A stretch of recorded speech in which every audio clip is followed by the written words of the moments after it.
Hello everyone and welcome to another FPL video on the channel. In this video we'll be taking a look at my Game Week 14 team, some potential transfers and have a quick look at my Game Week 15 team. So let's get into it. So we scored a total of 73 points this game week, which puts us to a green arrow of 553,000. We was about 770k prior to this game week, so a decent green arrow for us this week. So Gaeta 9 points, very nice. Clean sheet, bonus points, love to see it from Gaeta. And then in defence, they all delivered again. Cancelo, clean sheet. Dalot, clean sheet, max bonus. He is a bonus machine, Dalot. Absolute wonderful performance as well against West Ham. He covered that back post so well, so many clearances, and yeah, he was magnificent. And Trippier, the man, the myth, the legend, clean sheet, assist, bonus. He's an absolute legend, FPL hero. Had him since game week 1 and will not be taking him out. So on to midfield, we had Zaha, who blanked once again. Nearly got an assist to Edouard, who just couldn't touch it. But yeah, returned with nothing. So then we had Foden, who again was dropped. So annoying. 1 pointer, he came on for 15 minutes. So yeah, he couldn't do anything in that time. We needed to get starting again. You know, he played every single game until the 2 games that we brought him in. But next game week he's got Fulham, so we need him to start in that one. Martinelli, 8 points. Keep saying it. Fantastic value. Locked down that left-hand side. Great player, great form. Scored in a massive smashing of Nottingham Forest. I said there'd be goals, and there was. So happy with that return. And then Mo Salah, 7 points. He got a goal. But yeah, 7 pointer from Salah. He scored quite early on, and I thought, right, he's going to go on to get a decent amount of points here. At least 2 goals, maybe a double-digit haul. Instead, he walks away with 1 goal, and Liverpool lose the match. He could have had an assist, but Darwin Núñez did in fact miss. He does like doing that, doesn't he, Núñez? Likes missing a chance. So then on to the strikers, we have Haaland, who didn't play. So Andreas did in fact come in for him, a 3-pointer. Then Tony, 1 pointer, another yellow card, and that does in fact mean he is suspended for the next game. Then we have Gabriel Jesus, the transfer in this game week, took out Scamacca, brought in Jesus, and it worked a treat. 9 points from Jesus. He got 2 assists, and he got 1 bonus point, as well as a points for playing the match. So yeah, happy with that 9 points. Scamacca, I believe, got 1 point or 0 points, I can't remember exactly. But yeah, I think that was a good transfer in. So on the bench, Ward got 3 points against City, 2 points for playing and 1 point for saves. Andreas got the clean sheet point, so he got 3.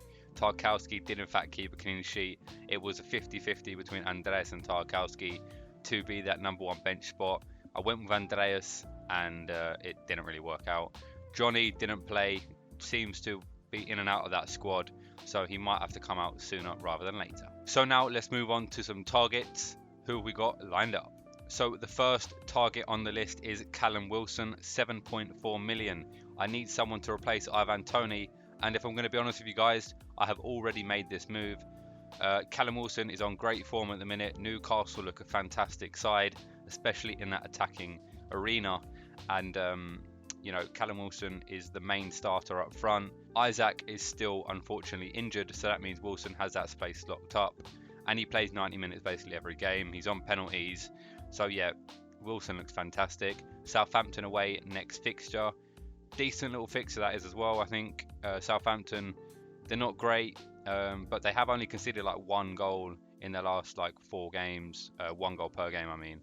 So they've not been conceding too many, but Newcastle have been one of the better attacking sides, and I do feel there'll be goals in this game for Newcastle. They then have Chelsea, Leicester and Leeds. So Chelsea is a tougher fixture, but even then they've not been too good. They conceded 4 to Brighton, and Leicester on the improve, but you know, they're known to leak a few goals, and Leeds just not that good defensively at all. So he's owned by 7.1% of players. I do think that will increase quite a lot, especially with Ivan Toney being suspended. So a lot of the players will move from Toney to Wilson, like myself. So I expect that to be probably 10% maybe come the end of the week. He's got 6 goals this year, 3 assists, and a total points of 53. So he's having a good season. and especially considering he missed a lot of games through injury. So yeah, I think this man will continue to do well in the coming weeks. So the next target is Marcus Rashford, plays for my club, Manchester United. I must have done an editing mistake there. I've covered up his price, but it is 6.6 million. So not a bad price at all. Good fixtures. He has Villa, Fulham, Nottingham Forest and Wolves. That Villa fixture is actually away from home as well. So 3 of the next 4 are away. In terms of teams wise, very good, selection that you'd want to play against. I think he's got a spot locked down in that side. I think that left-hand side is his. Ten Hag likes him. Sancho's been on very poor form this season, and I think Rashford will play down that left wing side, and he can also play in the number 9 position. So I think Rashford moving forward is basically locked into that side, especially before the World Cup anyway. He's owned by 16.6% of the game. He has 4 goals, 2 assists, and a total points of 58. So he's slowly building his confidence back up, Rashford. He had a very poor season last year. Started off a bit better, and he's starting to get better now. But the thing for me is he's still not clinical enough yet. If he can start smashing in chances, that goal tally will rise significantly. And so will that points tally. But I think with the fixtures coming up, I think Rashford looks good for a few goals. So the final target is that man once again, Trossard. Now, we did bring him into the side before, and he did flop, but that was like a 1-week punt when he had Forest. Brighton did look good in that game. They had a high expected goals, but unfortunately they walked away no goals. But, after that game, when everyone took him out, I moved on to Foden personally.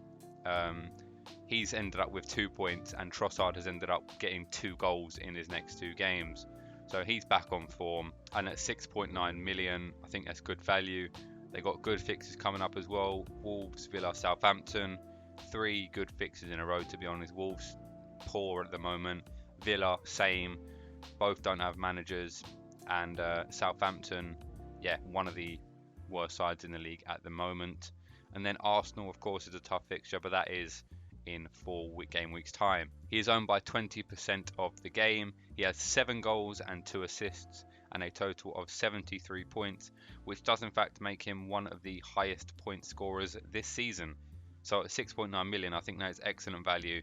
I think with the fixtures and the form he is currently on, I don't see why you wouldn't take a punt on Trossard, and it's someone that I'm going to look at potentially bringing in. So now we're on to the new game week, and we are starting with Ward in goal. Now, of course, I have Ward and Gaeta. Now, I think the better fixture is Leicester's against Everton. They are away from home, but Leicester have started to look a bit more solid defensively.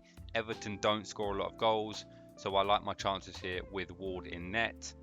Trippier against Southampton. I think Newcastle are going to keep a clean sheet in this game.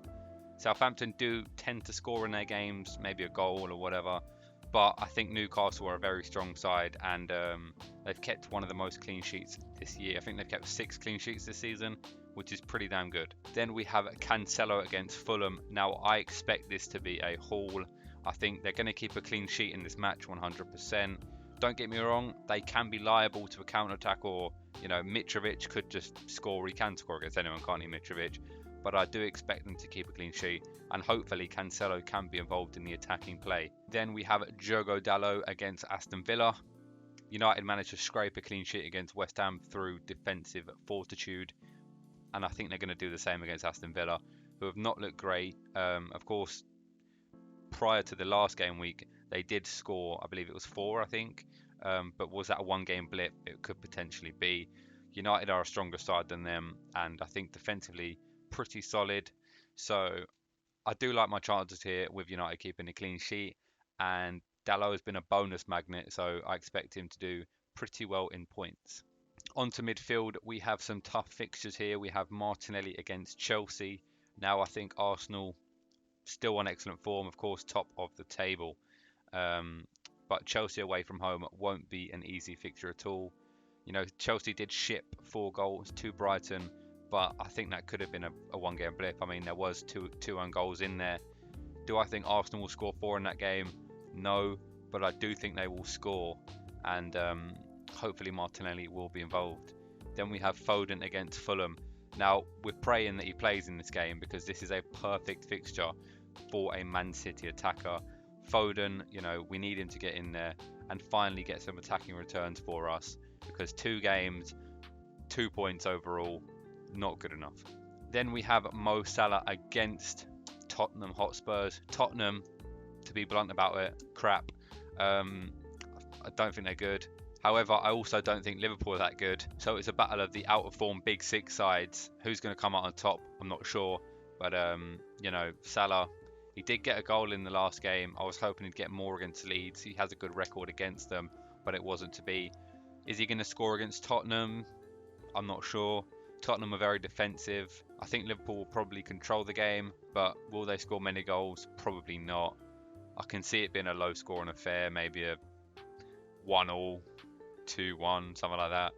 But hopefully Salah does get a goal, and then he has Southampton, and then of course it will be the World Cup break, which he will then probably exit my side for a long time. Then we have Zaha against West Ham. Now, he's just not delivering at the minute, is he? It looked so promising when we brought him in. He had so many good fixtures. He started off getting an assist, and since then, it's not been doing too much. He, of course, did score in a game week prior, but yeah, I'd have liked a bit more. But then again, he is only a £7 million asset, so can I expect the world? Not really. But it just looked like the fixtures were so promising. But West Ham away from home will not be easy at all, and he's usually better. Crystal Palace are usually better at home than they are away. So up front we have Callum Wilson against Southampton. I've already made the transfer because he was going to rise in price, and I believe Tony was going to drop, so I thought I'd make the switch already. They don't have a game midweek, so hopefully he doesn't get injured in training or anything like that. Southampton away, like I was saying, it's not a bad fixture for Newcastle at all. I do think they're going to win this game. I do think they're going to get a couple of goals. Wilson's been on form. He's on penalties. He's going to play basically the full match. Basically guaranteed to start unless he gets injured.